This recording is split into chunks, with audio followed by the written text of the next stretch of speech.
Welcome to this week's BitShares DEV Hangout. This recording is brought to you by the Beyond Bitcoin crew. We welcome all BitShares members to join us weekly and discuss the latest news, updates, and developments. If you'd like to participate in our next meeting, then please join us live on Mumble every Friday at 10 a.m. Eastern Standard Time. Did you know the Beyond Bitcoin show now has a registered delegate? Please consider voting if you find our Hangouts and recordings useful. The delegate name to vote for is fuzzy.beyondbitcoin. Again, that's fuzzy.beyondbitcoin.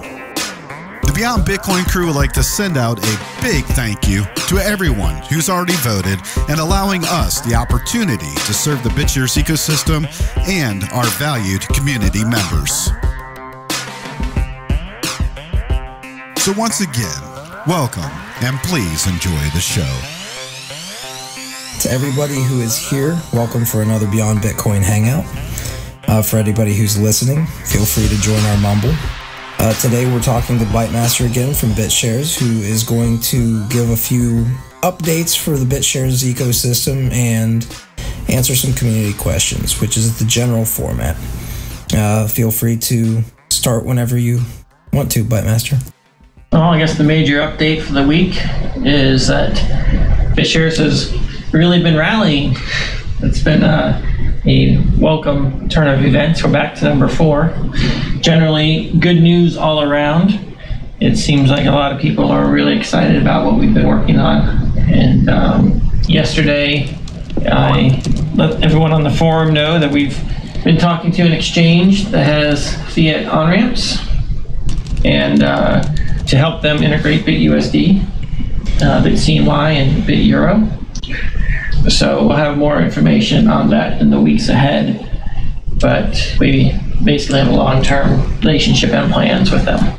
Well, that sounds like pretty good news. It is pretty good news.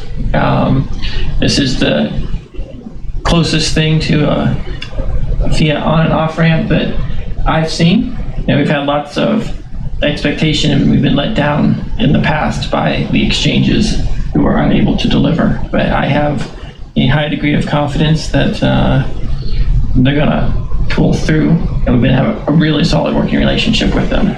So we're working with them on a daily basis. So you feel comfortable enough to say this in public, so you feel pretty comfortable. Yes, I don't believe it's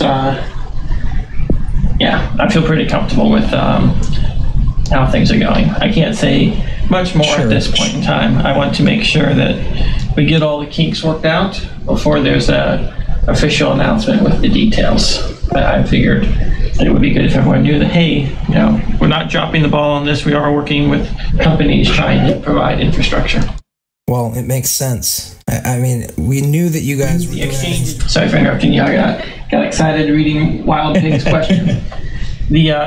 It's a European-based exchange.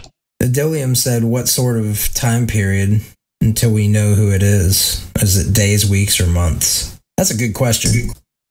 You'll know who it is in weeks, and probably the integration will be occurring over the course of months with increasing levels of integration. So this also serves as a model for is this going to be, I'm assuming, under the new version of BitShares, right? Some stuff under the current BitShares. So not all this stuff is going to have to wait until the June 8th announcement. Oh, that's cool. Have you seen the Mine BitShares proposal? Which one? The new one. No. Do you see any value for people mining bit assets as opposed to altcoins at present? Oh, I thought the Mine BitShares project in general, particularly mining BitUSD and BitCNY, was good. A good way to give miners stability and introduce them. However, because of how mining has gone, the number of people that are actively involved in mining is relatively small. It's being centralized in the ASICs, and there's not a lot of liquidity in some of the other algorithms out there. So I think it's a really good thing to have if we can do so profitably and we can attract users. I think there's limits to how much it's worth subsidizing. Obviously, it brought a lot of new users early on. It was one of the number one referrers of new users. That's great, but I don't know how sustainable that is. You see, this actually kind of harkens back to a discussion that Dan Robles, we were having a discussion the other night, and he said, whenever we talk about money, replace money with productivity. And when you see that certain people control the money, they control the productivity. And it's kind of interesting to see like how that theme kind of overlays with what you're talking about. Right. I guess that's it. Next question. It's almost like, are there proof of work types of ecosystems that produce actual productivity and value? And do ASICs have a place in that? And there's a big discussion about this. I mean, and it's hard to try to explain people delegated proof of stake because they see different issues with that. You know what I mean? Especially when they're mining. Any issues people have with delegated proof of stake, it's generally born of some misunderstanding and a preconceived notion. And it just requires a more in-depth and honest look at the amount of decentralization, the amount of control, the fact that hash power is just a way of buying votes to control block production, and that ultimately it doesn't even matter who's producing the blocks. All that matters is that the system can be audited. Bingo. Okay. Well, speaking of Feathercoin, Ken Code is actually said Feathercoin is battling over this issue as we speak. And if you don't mind, I'll get to the first question. I promised him I would ask the question for him. It's Mirax from the Feathercoin community. He says, okay, current price seems like proper pump and dump backed with proper hype. I'm a little bit worried you will roll out 10% of promised stuff and then we are back on the death slide. Please comment on that issue for me. Thanks a lot. It would be nice to know what he thinks the promised stuff is. I think a lot of people build up expectations that were never promised. So things I can say that, what the things that we've talked about, BitAssets 2.0, the DPOS 2.0 with the workers and whatnot, workers, witnesses, and delegate division. Those are the two main things we've talked about, and I can say that we are not going to let anyone down on those areas, and that what we are working on and announcing, we haven't even revealed half the stuff that we have planned. So it'd be kind of hard to be accused of only delivering 10% of what we promised when we haven't even revealed 100% of what we have. And it's been tested in the background what you guys have, right? Yeah. The referral program is something we have, and we're going to be revealing the details on. The more I look at it, there are a lot of separations of powers, which is really good. It's really good. Well, this is an opinion question. I wanted to ask a few of my own questions. PayPal. The new draconian policies take effect July 1st. This was a thread in BitShares Talk. And a lot of our community members closed out our accounts. Bytemaster, I think I recall you closing out your account. I might be wrong, but please go, would you tell us what your opinions are on this? I closed out the account. It seemed that the terms were rather draconian, and I wasn't using PayPal for anything. And ultimately, there's no reason to participate now. Is it going to make a difference? Maybe. But I mainly did it because I'm not going to use it. I don't have money on it, and all my, it had no use to me as it was. But the terms being what they were and being retroactive to information I provided them in the past just wasn't worth it.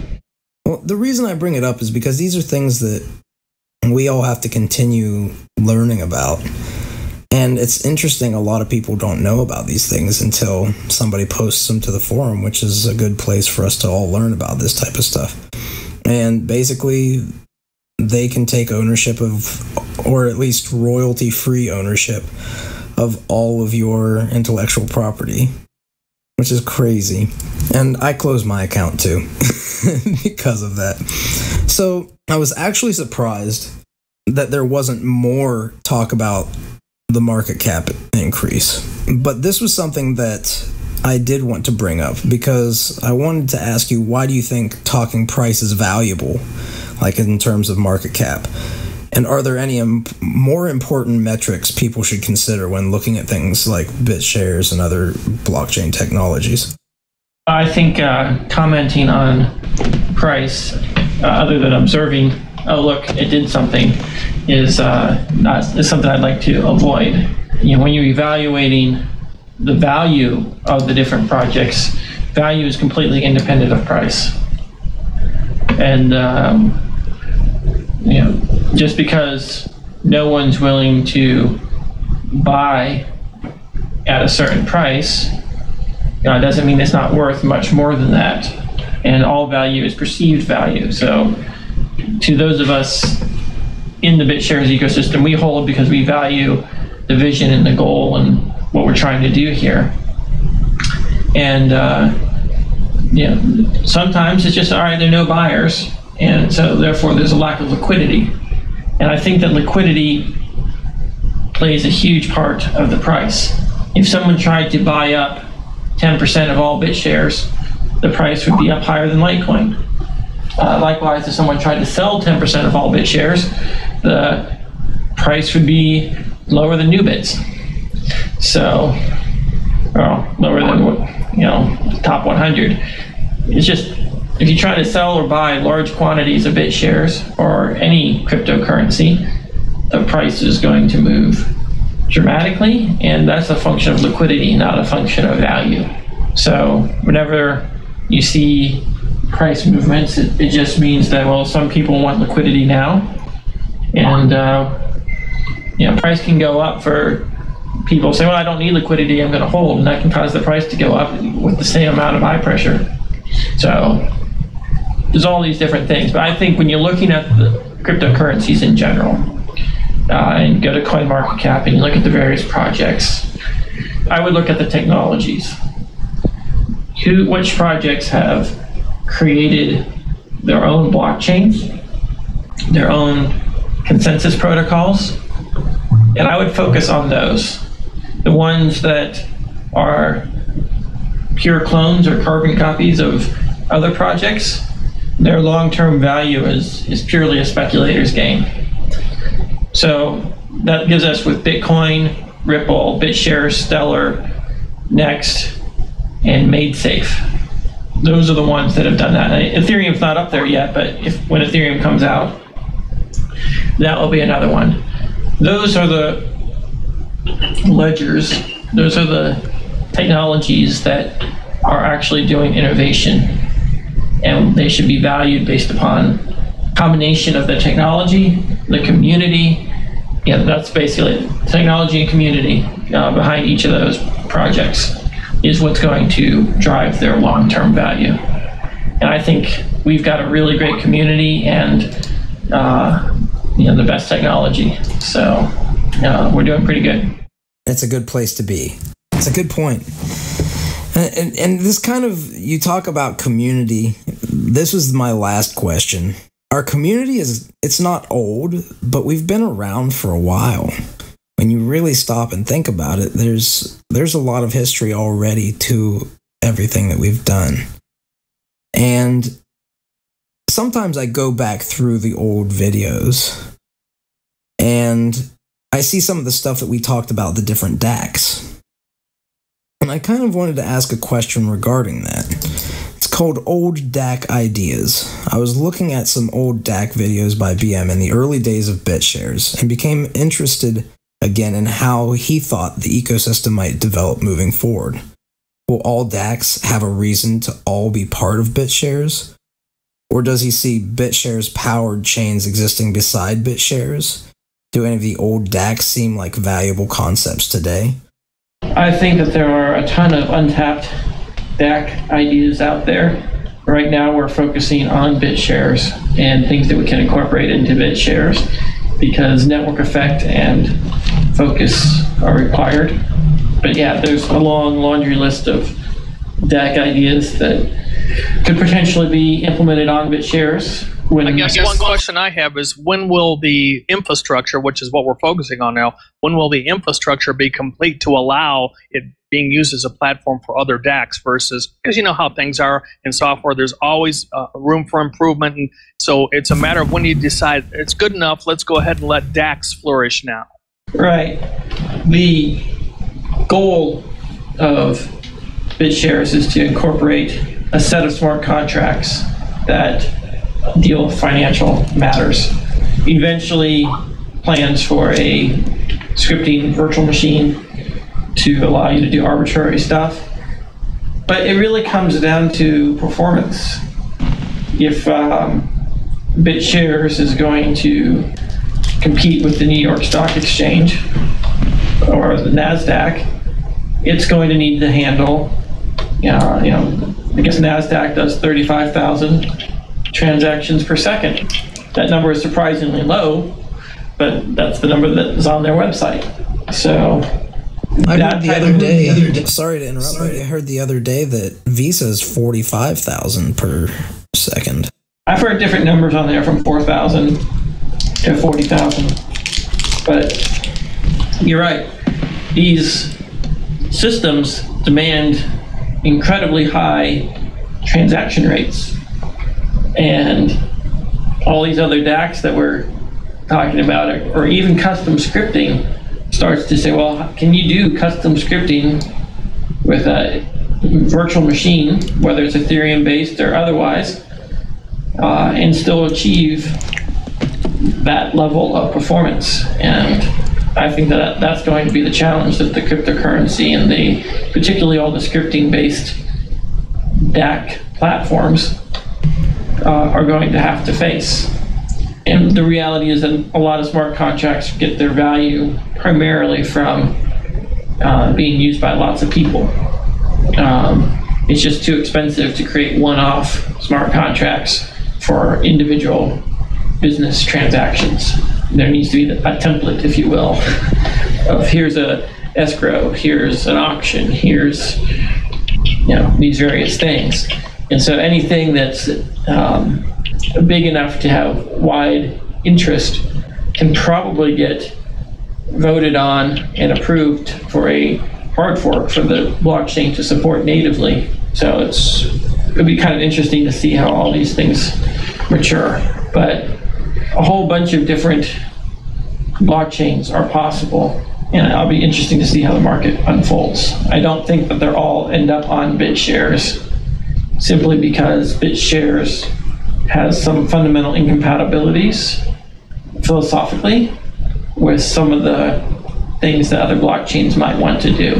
If you wanted to have an identity restricted blockchain, you can't do that on BitShares. If you want to do gambling, maybe you can do that on BitShares, but in the past we've sort of figured that would be bad to do on BitShares. And there are other things where it just comes straight down to transaction fees.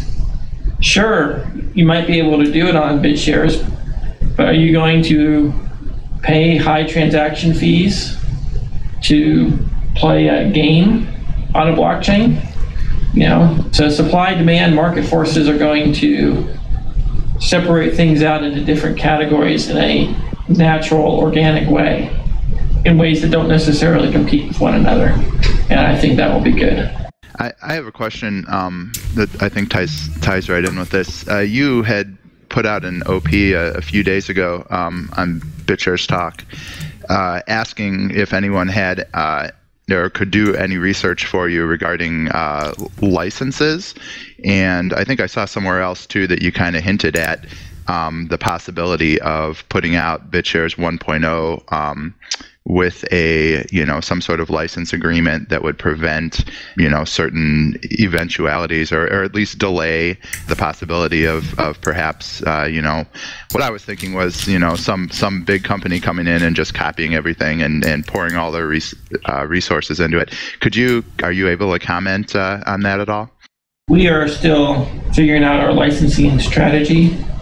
The goal is to protect BitShares and help monetize the technology.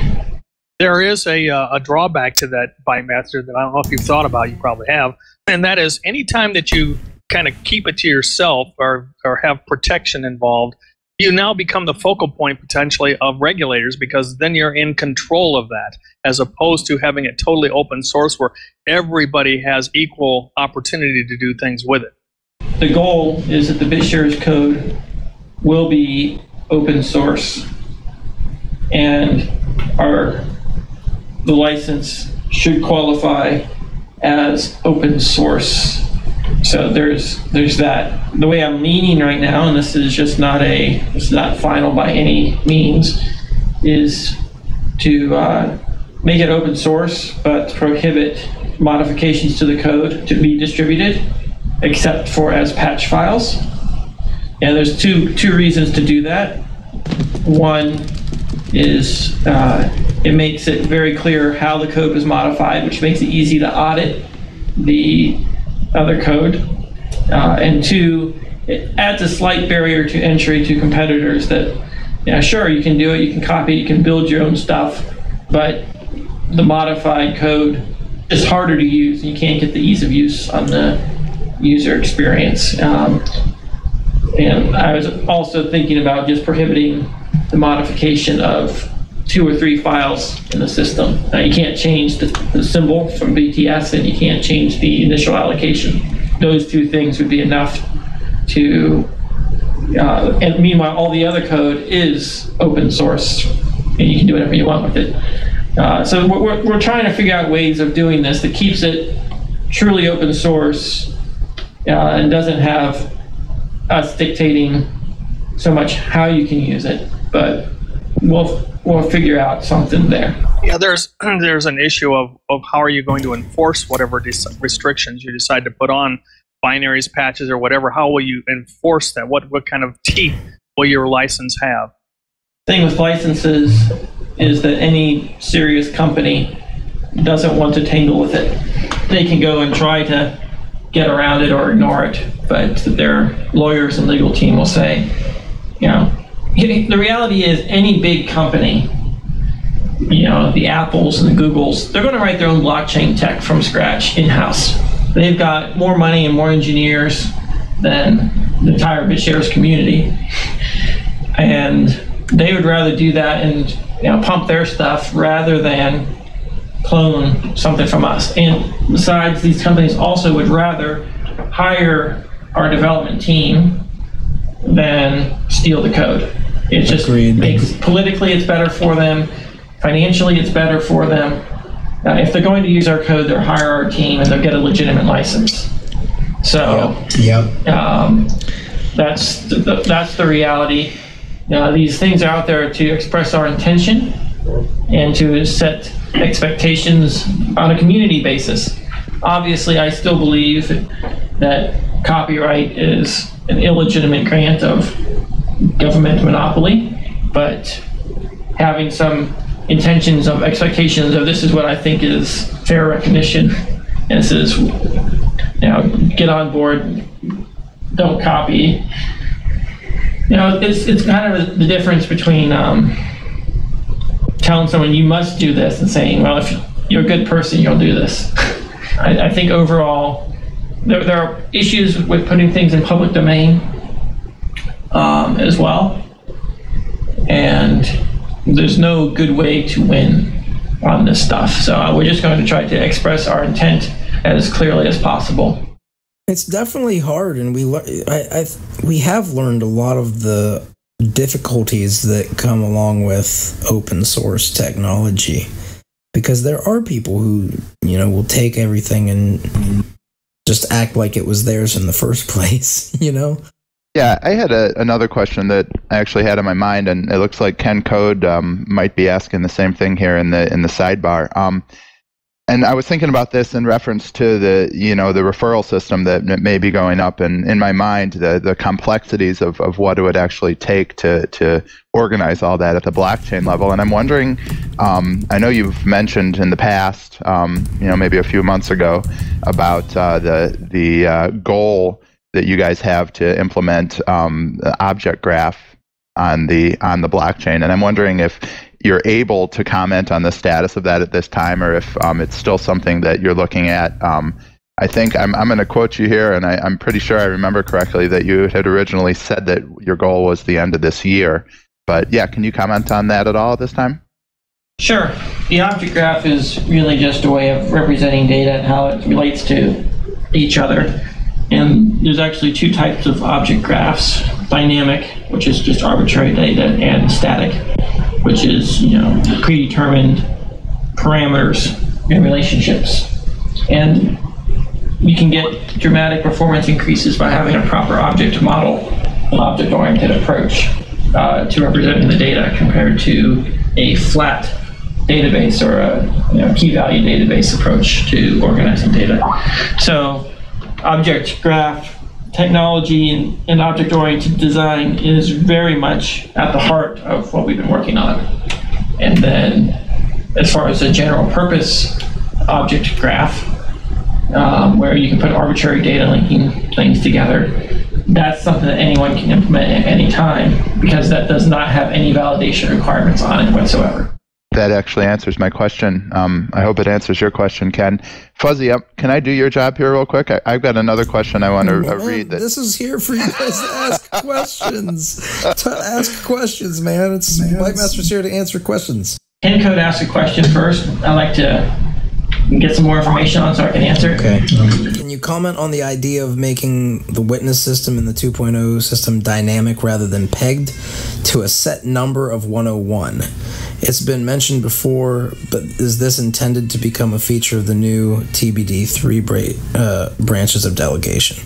Unlimited number of delegates is planned, and witnesses, delegates, and workers is planned. Oh my God. That just came out of the blue. I'm not sure I caught it. Could you repeat it, please? I said that under DPOS 2, the number of witnesses, delegates, and workers is unlimited. It's only limited by the stakeholders' ability to vote for them. Everybody's going to need to get paid for whatever services they're doing. Now, I don't know how the delegate role has payment lined up for, but nevertheless, all of those roles potentially have payments associated with them.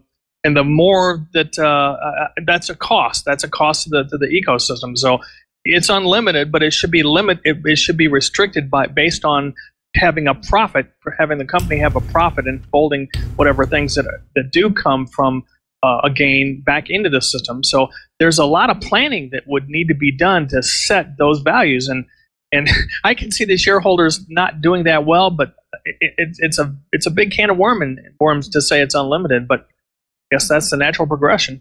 I say unlimited to highlight the fact that it's not a restriction of the protocol anymore. It's a restriction of economics and attention span.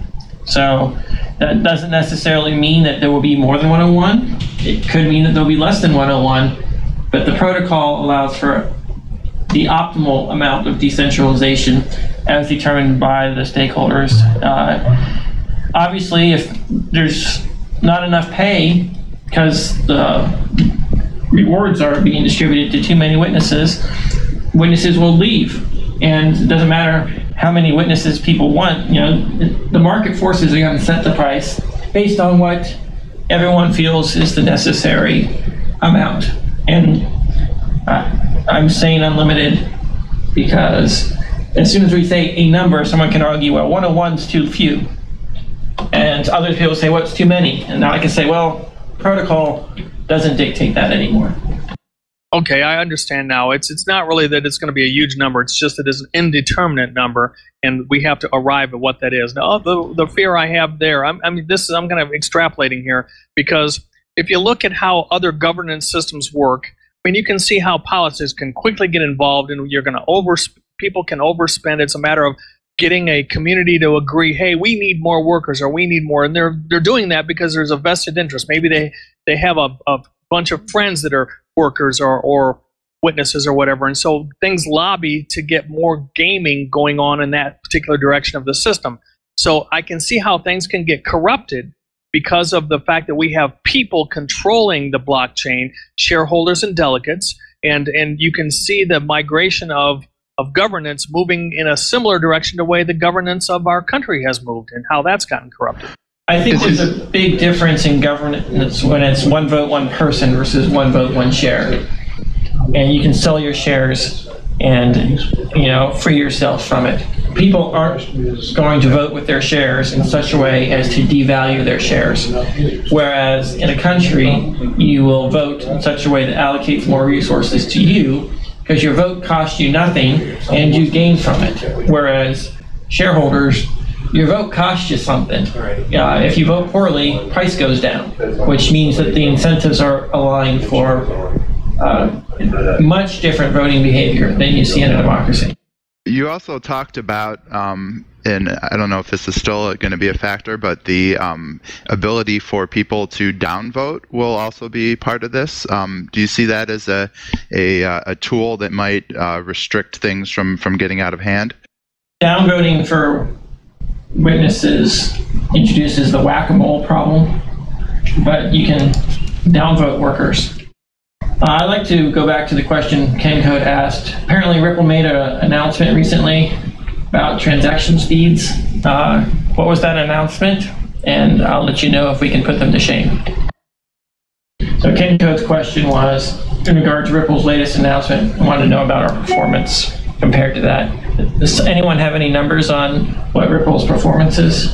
I think Ken Code is typing it in. I don't have any numbers on it. Well, I guess I'll throw out some of the numbers here because I've mentioned it in the past. But our benchmarks show that we can process transactions at 180,000 transactions per second, but we're only going to claim 100,000 transactions per second. Well, that's pretty huge. That would be like a large, like all of the Visa and MasterCard networks combined. Yeah, that's, assuming that all the witness nodes have an internet connection capable of handling the bandwidth required with an average transaction size of about 100 bytes. That's one transaction every 10 microseconds. How did you evaluate and come up with that benchmark? We created a blockchain with 1 million transactions in it and re-indexed it without signature verification. Without signature verification, well, isn't that a major part of the protocol of blockchain technology, is to verify signatures before it's added to the blockchain? So if you don't have signature verification, what kind of security does that blockchain have? Signature verification still happens, but it's massively parallel. In other words, you can have that being done by a cluster of nodes in front of the validating nodes. The key thing to understand about performance of blockchains is that they're inherently single-threaded at the business logic level. And so after you've done all the signature verification, how fast can you actually evaluate what the current state, the global state is, by applying all the changes? And that is the bottleneck. Do you understand what he's saying, Tom? Yes, I understand. And even from the very beginning of the discussion about performance and throughput, it was pretty obvious to me that it had to involve massive parallel processing because, at least in today's computer level of computer technology, one transaction every 25 to 50 microseconds for a transaction. I mean, transaction's a big thing. And you're not just talking about instructions. We're talking about a massive number of instructions to process a transaction. So in order for you to have that many of them per second, you just have to do it parallel. No question about it. Oh, actually, we're not doing it in parallel. The key to performance on blockchain technology is not to go massively parallel. Parallelism adds substantial overhead in synchronization issues, particularly if you consider an order book where one transaction affects the order book and changes the state for the next transaction. You can't apply transactions in parallel because you cannot easily, in a time-efficient way, determine which transactions are truly independent of one another. And in practice, there are some data fields in the global state that change and are affected by every single transaction. So the resource contention over a single variable, say the current supply or the total accumulated fees or any of these common variables, would completely kill performance. Well, I recognize that. I mean, that's something that kind of puzzled me when you made the statement. So there's several things you've said here that don't kind of jive together in my head, at least, and that is, you just mentioned that there was some parallelism involved somewhere in order to achieve this throughput, so I just maybe extrapolated it too far. So maybe it's too technical of a discussion to get into right here. No, it's not really. Think about a blockchain as several stages. The first stage is to gather all the transactions and sort them into an ordered queue, right? This is the official order in which they happened. And you only put transactions in that queue if they have signatures that are verified. So you can check all the signatures and put them in the queue, and that can be done massively parallel. Those are completely independent operations. But once they're in the queue, how fast can you process the queue? That's the limitation for ultimate performance, and that's inherently single-threaded. That makes sense. I understand. So the idea being that if transactions have their signatures validated as they propagate across the network, a witness can have any number of computers surrounding him that validates all the signatures, and then he gets the list of transactions and puts them in blocks, and he doesn't have to check those signatures himself because he's got all these other nodes surrounding him that are dividing up the task. So those massively parallel things can be done in parallel, but the bottleneck of all these systems is still sequential processing of the actual transaction state. Thank you. That helped a lot. I understand the distinctions between the elements of processing the transaction in the queue, individual transactions and the security of those versus the queue, which is where the difficulty comes into play in terms of performance. Yeah, I mean, it sounds like whenever you break it into phases, it does make things seem a little bit like they make a little bit more sense. But the thing that I'm kind of curious about is how you take that and add in, the object graph, how that plays into it. An object graph is a no-op as far as core validation is concerned. It's this is time-stamped. There are no order-dependent things with the object graph. Is that in like the layer 2 that you described? Yes. Okay. That's what I'm trying to like visualize it. Okay. So we kind of broke these things down a little bit. Some people are asking, why isn't it 1 million transactions per second? And the reason is we haven't optimized it yet. Let's step back from that. It's possible though. This is all potentially possible. This is nothing new here. I'm not really giving away much secret sauce that some people are concerned about. Anyone who's read about the LMAX exchange knows the secrets to getting high performance throughput on an exchange. All we did is apply the technology that the LMAX has, LMAX, to our blockchain and our design of the blockchain. Man, this is really, a lot of it's really cutting edge stuff.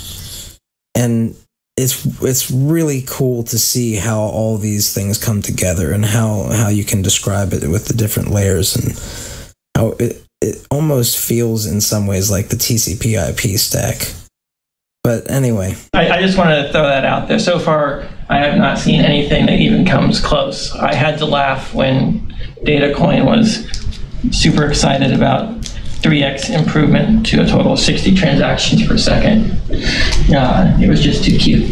Well, this is a question then because I see these other cryptocurrencies that are really interested in delegated proof of stake.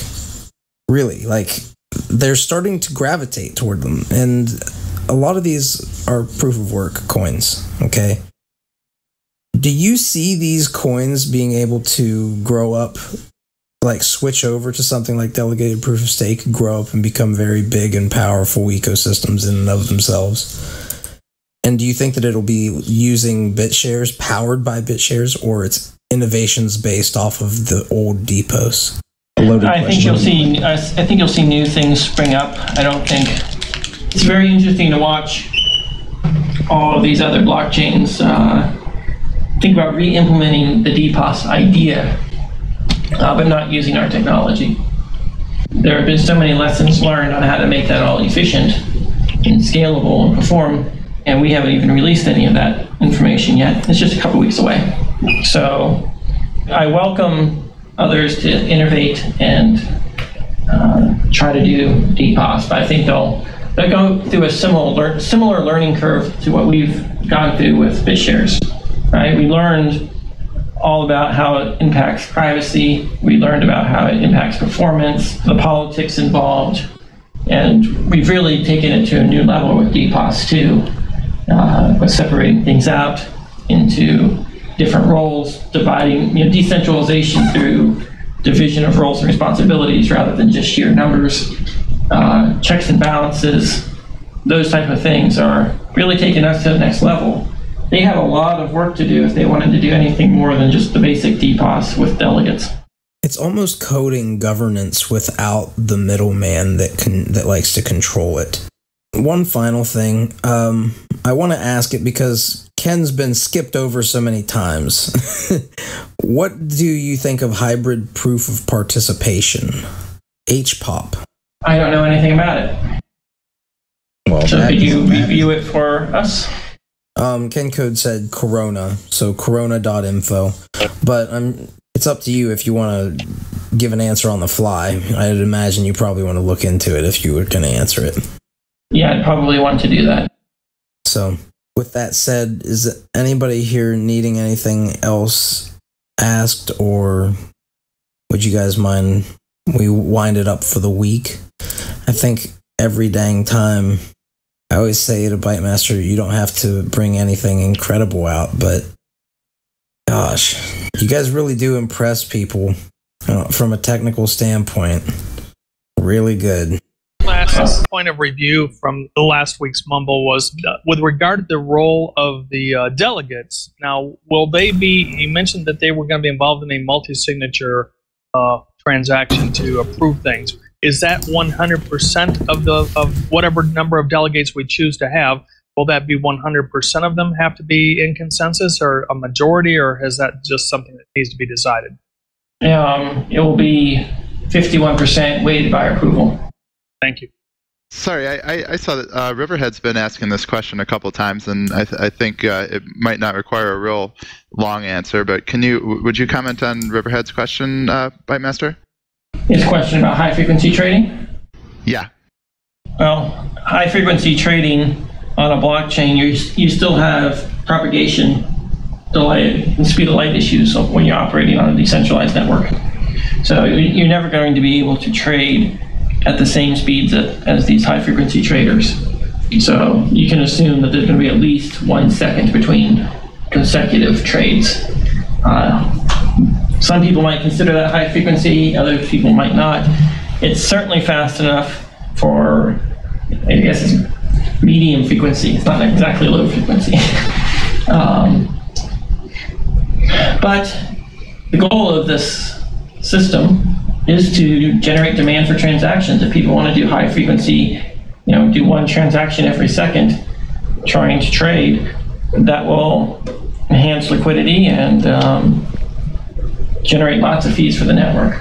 So I'd say more power to them if they want to pay us to do those transactions. So basically, you can't. The moral of the story is there's no one can co-locate their computers next to the main computer because the main computer is decentralized. Correct. You can co-locate next to one witness, but not all witnesses. Awesome. Thanks, Bytemaster. I would like to make one last thing before we call it a day, because I really want to get the community thinking about privacy. It came up a few times on the forum this week. People have asked me, are you concerned about privacy? And I can tell you, I am very much concerned about privacy. I'm even more concerned about a false sense of privacy. So we have to figure out, as a community, what the best approach is for doing this. And the developers, we've really been discussing this internally, is having privacy and ease of use, or there's privacy, ease of use, and then trust-free. It's very hard. It's very hard to get all three. So the blockchains are inherently public, and people can always analyze the transactions. And even with Titan and stealth addresses, if you don't see under the hood of what's going on, you can basically reveal your balance accidentally to people. But when you link things together, and blockchain analysis can show all kinds of things. Like I've had several people trying to investigate who the major players are, and people have observed things and say, hey, Bytemaster just did something. I'm like, how did you know I did that? Just because they're watching the votes, they're watching how stake moves. So when you're operating on a blockchain, you need to assume that each and every one of your accounts, all the transactions to and from that account can be linked to each other. And that you should maintain separate accounts registered via the faucet and don't transfer between them if you want to maintain any level of privacy between the two accounts.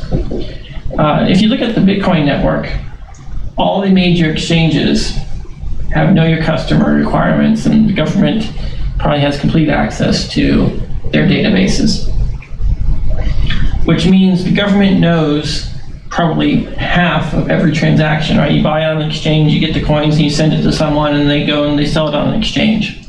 Number of transactions that occur that are separated by, just internal to the Bitcoin network, relatively few.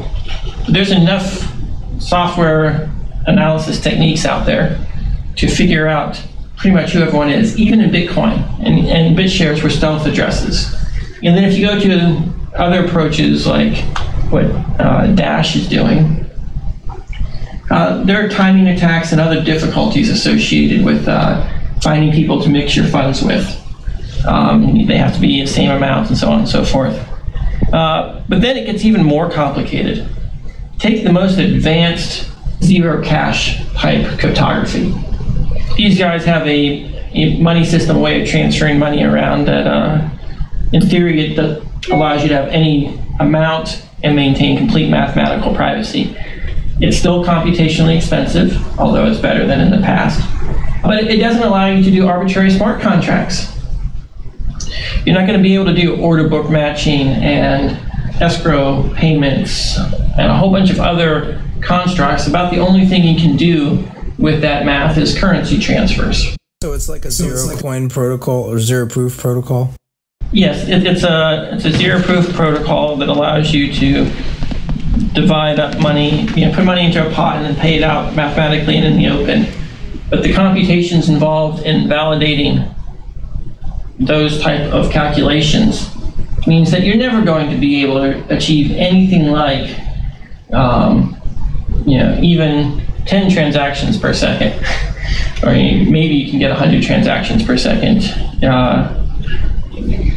But it's not going to be anything in the same order of magnitude of what we're trying to achieve. So achieving privacy with speed is very difficult, and then making it easy to use on top of it all is, very much harder. So we each have to take it upon ourselves to manage our funds in separate accounts and prepare, right, and assume the eventuality that someone can figure out that those funds belong to us. And the Bitcoin cryptocurrency community has long held that, it's pseudo-anonymous and all that may be true, but that you can still get a very high probability. I was challenged recently about how can you have a public ledger where everything is supposed to be transparent as well as ensure privacy. And it's funny because I thought I was really well prepared for that question, and it turns out as I started digging into it to explain it, I wasn't. And so there is a fundamental disconnect that is difficult to explain to people about how you can have a public ledger where everything's supposed to be transparent with people that say, well, I don't want people to know what I paid for. Pseudonymous identities. Well, you know what? What does that mean exactly? Vor actually talked to me about something called, Tribbler, the torrenting program? Yeah, that's based on the Tor protocol.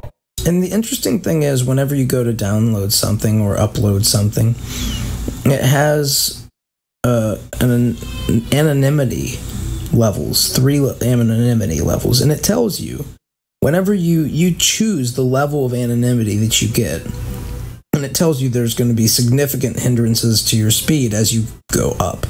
So it allows you to make that choice, just how anonymous it is and how hard it is for data crunchers like what Bytemaster's talking about to grab that data and really make use of it and figure out and pinpoint you.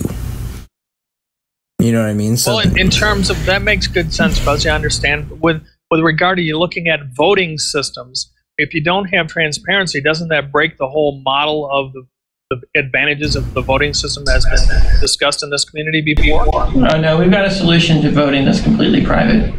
Of course you guys do. Well, we can talk over the hour limit if everybody wants to. This is fine. Like, I have no problems doing this. My only point was that we need to work as a community to help educate people about privacy in the system, because where we are going, in order to achieve the only way we can achieve the performance that we've been talking about is to drop things like stealth addresses, those type of features that give us false privacy. Well, it might be slightly better than none at all. They also dramatically impact our ability to do performance, light wallets, so on and so forth. So there's always these compromises around this. And we need to understand that we are going to give up the illusion of privacy. And it's only an illusion. We're not actually giving up privacy. That said, I do want everyone to know that I'm still committed to finding ways of having things be private, and I've got a lot of work done in that area, but that's still a long way off from seeing the light of day. Basically, if you want privacy on a blockchain, you've got to pay for it one way or the other. Time, money, performance, level of effort. And you've got to take personal responsibility for your privacy, because if you don't know what you're doing, one mistake compromises everything. So we're going to make it very transparent. This is exactly what's going on. You can see, if you can see it, that means someone else can see it. We're not going to try to obscure it so that, well, you might not be able to see the link, but my computer program can see the link. We want to give everyone the ability to see exactly what is visible. And now you can change your behavior in whatever way is necessary to make sure that what you see publicly, you're okay with and you're in control of. It's kind of like doing everything with coin control by default. Well, it'll be interesting to watch. I'll say that. I mean, we ask a lot of different questions, and there's a lot of growth that's still, like you said, there are a lot of ideas you have, but they're farther off. And we're really working on a minimal viable product right now, right? We're proving the economics, and I think we've done that. And now we need to prove the scalability and also prove that it can be easy enough to use. So we're working on all these different fronts. This is a long-term marathon, This is not a short-term sprint.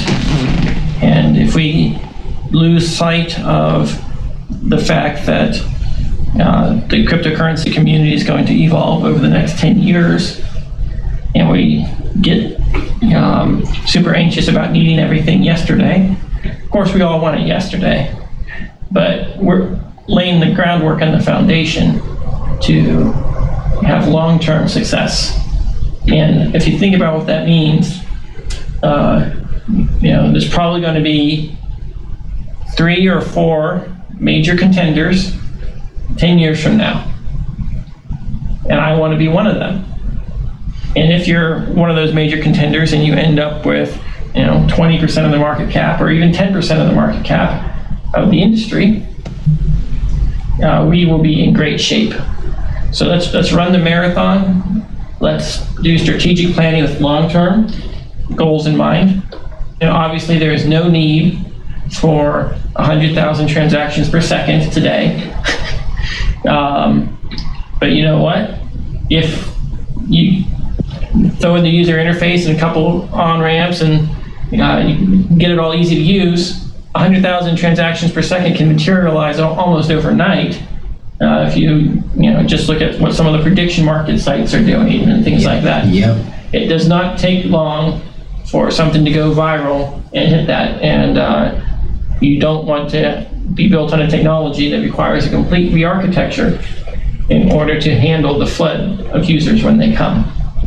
And that's the type of thing that we're looking long-term, laying all the pieces strategically. And the only other thing I would add is that the core developers have secured enough funding to continue for a while. So don't worry about our funding running out. Well, I can say this, the one thing that historically you've always focused on is scalability. And I see it all over the place. People are talking about Bitcoin scaling, and there's so many difficulties to find consensus on those things. But it's kind of early on, and what you guys are doing is always focused on scalability. So you guys are effectively accomplishing that if everything turns out as it probably will. But being ahead of the curve. Yep, really. I mean, it's not fanboyism. It's that's one of the reasons why I'm so interested in this area of crypto, because what you guys do really is pretty high scale stuff. Well, thank you guys, everybody. I'm going to end this because Bytemaster, I kind of promised Bytemaster it wouldn't take an hour probably today, but I know how it goes. What did I say in the beginning of the conversation? It never fails. So, thank you. All right, everyone. I'll see you later. Thank you, Fuzzy. And see you guys later. As always, thank you, Bytemaster, for joining. And everybody, thank you for coming and asking questions. I mean, if you notice, everybody here is pretty smart in a lot of the same areas, but we all are unique too. So you bring some very valuable questions to the table.